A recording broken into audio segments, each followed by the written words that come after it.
کہ ذی الحج میں ناخن اور بال کاٹنے کا کیا حکم ہے؟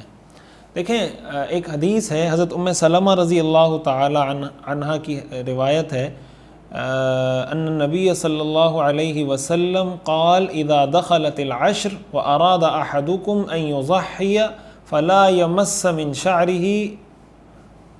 شعره وبشره شيئا،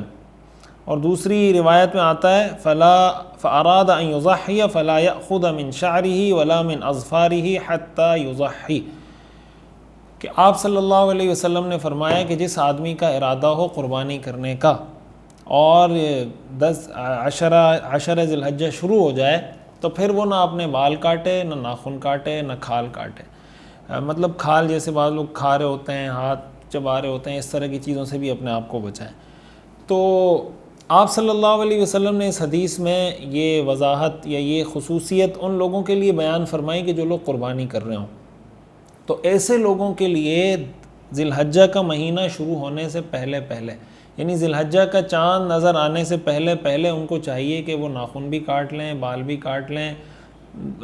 دیگر جو غیر ضروری بال ہیں ان کی صفائی کرنی ہے وہ صفائی بھی کر لیں، اور تاکہ جب ذی الحجہ کا مہینہ شروع ہو، ذی الحجہ کا چاند نظر آئے تو وہ ان کی صفائی وغیرہ وہ حاصل کر چکے ہیں، ان کو کوئی اس کی پریشانی نہیں۔ تو اس کا اہتمام ان لوگوں کو کرنا چاہیے جو قربانی کر رہے ہیں۔ جو لوگ قربانی نہیں کر رہے ہیں ان کے لیے یہ حکم نہیں ہے۔ بعض علماء نے لکھا ہے کہ جو قربانی نہیں کرتے ان کو بھی اس کا اہتمام کر لیں تو کوئی حرج کی بات نہیں ہے، لیکن حدیث کے اندر جو خصوصیت کے ساتھ بیان کیا گیا ان لوگوں کے لیے بیان کیا گیا جو قربانی کر رہے ہیں، لہٰذا